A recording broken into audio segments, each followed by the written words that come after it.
بے سہاروں کو اپنا بنا لیجئے، سایہ عافیت میں بسا لیجئے۔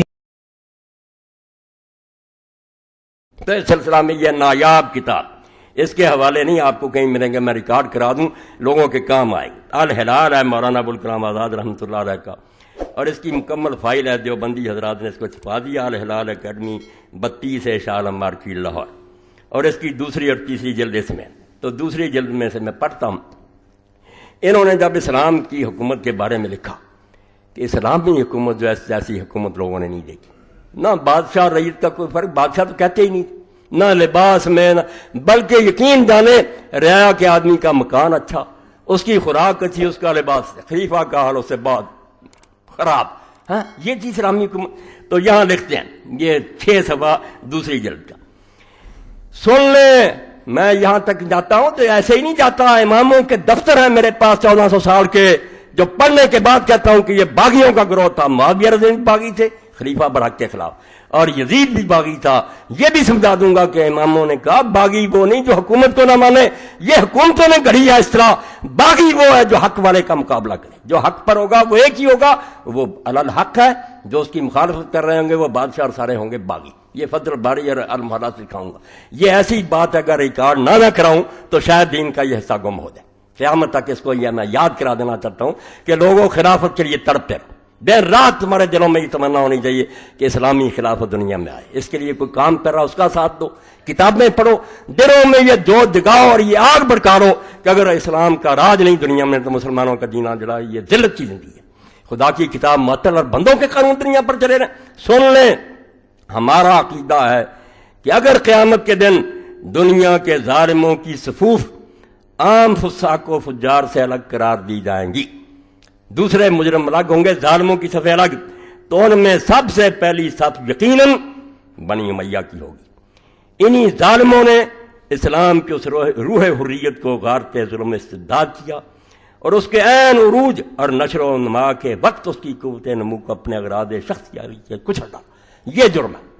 یزید کی میں شراب کو نہیں روتا، نمازیں چھوڑنے کو نہیں روتا، اس جرم کو روتا جو حضرت معاویہ رضی اللہ عنہ نے کیا۔ فرماتے انہوں نے، ظالموں نے، اسلام کی وہ آزادی کی روح کہ ایک ادنا بدو مسجد میں سے اٹھ کھڑا ہوتا، عمر ہم نہیں تیری بات سنیں گے اور نہ مانیں گے، پہلے مطمئن کر کہ یہ کرتا کہاں سے لیا، ایک ایک چادر ہر ایک کو ملی ہے، تیرے جیسے لمبے آدمی کا کرتا کیسے بن گیا؟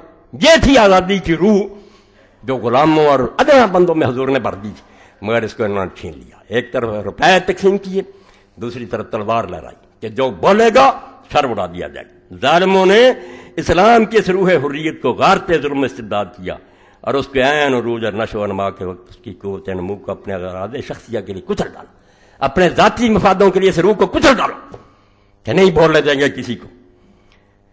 حالانکہ اگر ذرا ترقی ملتی ابو بکر عمر کی طرح، ادنا بندے آج بھی یہاں سے پکڑ لیا کرتے کمانڈر ان چیف کو کہ کیا ہو رہا، مگر نہیں، وہ روح کچل گئی۔ نمازیں ہوتی نہیں، نمازیں نہیں کوئی روکے گا، آپ فکر مند نہ ہو، سکھ بھی آ جائیں گے تو نہیں روکیں گے، اگر یہ اسلام ہے تو خوش رہیں۔ ملا کو جو ہے ہند میں سجدے کی اجازت، نادان یہ سمجھتا ہے اسلام ہے آزاد، اور پاگلو اسلام اس کا نام ہے، اسلام حکومت کرنے کا نام، اپنی حکومت ہو، غیروں کی حکومت میں یا وہاں انقلاب لاؤ یا ہجرت کرو، ورنہ رہنا وہاں حرام ہے۔ اسلام یہ کہتا ہے ان کا اقتدار و تسلط فی الحقیقت امر بالمعروف کے سد باب کا پہلا دن تھا۔ کہتے ہیں جب معاویہ تخت پر آئے اور ان کی اولاد آئی، وہ اسلام میں جو حکم تھا کہ اچھی بات کو اور بری بات روکو، اس کے روک دینے کا پہلا دن تھا۔ اس دن چھری پھیر دی گئی کہ کوئی ٹوک نہیں سکتا، جو جی چاہیں گے کریں گے، بول نہیں سکتا۔ نہ صرف یہ کہ انہوں نے اسلام کی جمہوریت کو غارت کر کے اس کی جگہ شخصی حکومت کی بنیاد ڈالی، جو یقیناً اعتقاد قرآن کی روح سے کفر جلی ہے۔ ان ملاؤں کو کون سمجھائے؟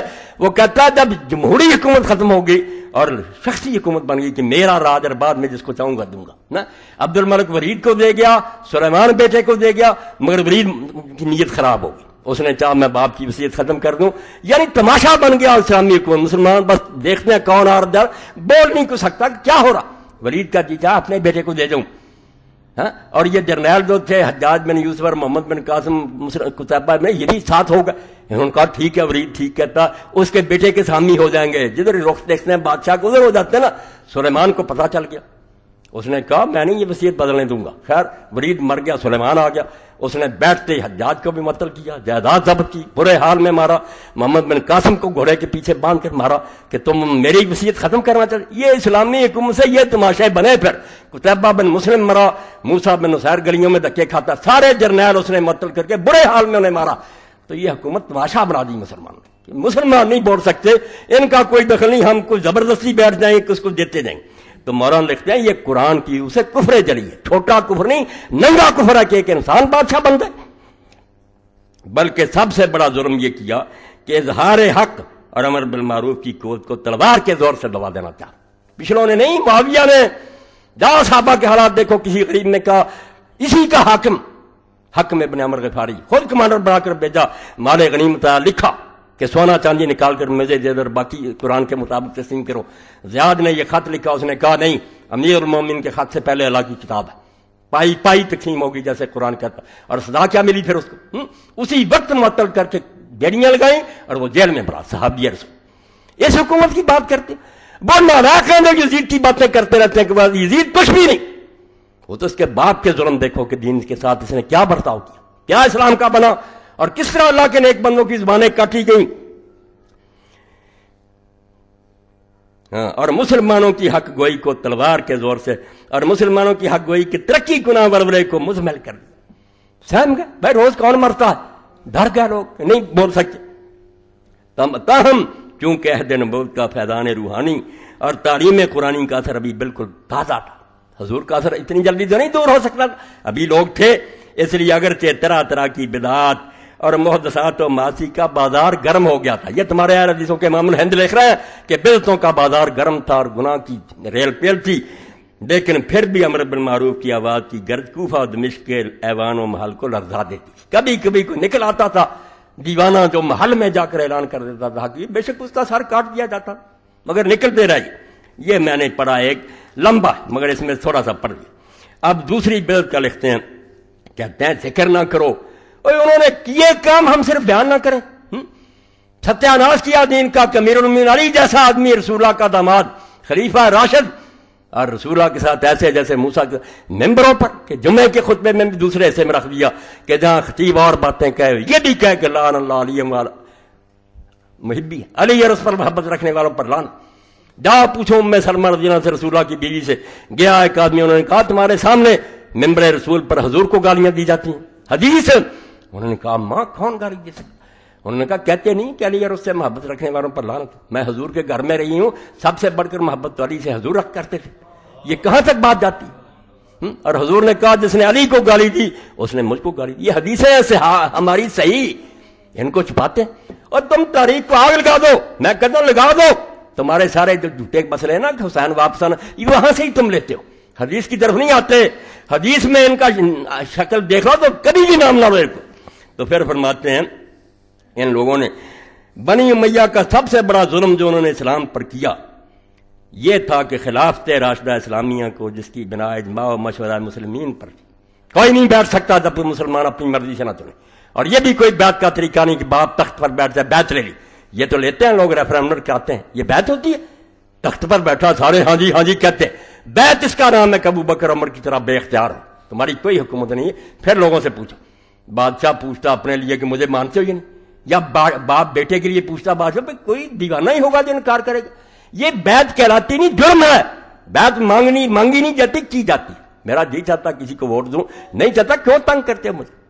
حضرت سعد بن عبادہ نے نہ ابو بکر کی نہ عمر کی, کسی نے نہیں پوچھا. کیوں پوچھنا تھا؟ نہیں, وہ صحیح سمجھا, ٹھیک ہے زندہ رہا, اس کی عزت ہے. اسی طرح سختی کہ بیعت کرو. تو فرماتے ہیں کہ بدل دیا حکومت شخصی و مستبدہ و سلطنت ملکیہ سیاسیہ میں تبدیل کر دیا, اور حکومت کی بنیاد شریعت پر نہیں رکھی بلکہ محض قوت اور سیاست پر. قرآن حدیث سے نہیں پوچھا جائے گا, ہاں اپنی پاور سے کریں. ٹھیک ہے قرآن کی کچھ باتیں مانتے تھے, وہ مہربانی سے ان کی, جیسے آپ بھی مان لیتے. جو ان کو فائدہ مند ہو وہ اس کا نہیں انکار کرتے. یہ حکمران جو نقصان پہنچائے کہ یہ بے حیائی نہیں ہونی چاہیے, پردہ کرو, یہ کیوں تم موسیقی نہیں چھوڑو, اجتہاد کی ضرورت ہے. تو بھائی ہمیشہ ایسے کرتے. قرآن حاکم نہیں رہتا, بیچارہ کھڑا ہے سائل, جو اس کی بات مان لے, جس کو چاہے رد کر دیں. اور تاریخ اسلام کے تمام صغار و کبار و عالی و ادانی، بہت مشکل لکھتے تھے نا، آندھے چھوٹے بڑے اعلیٰ ادنا اس پر متفق ہیں، اور تمام اہل سنت و جماعت کا اس پر اتفاق ہے۔ جو نہیں اتفاق رکھتا وہ اہل حدیث نہیں ہے، کوئی ناسبی ہے، پلید ہے۔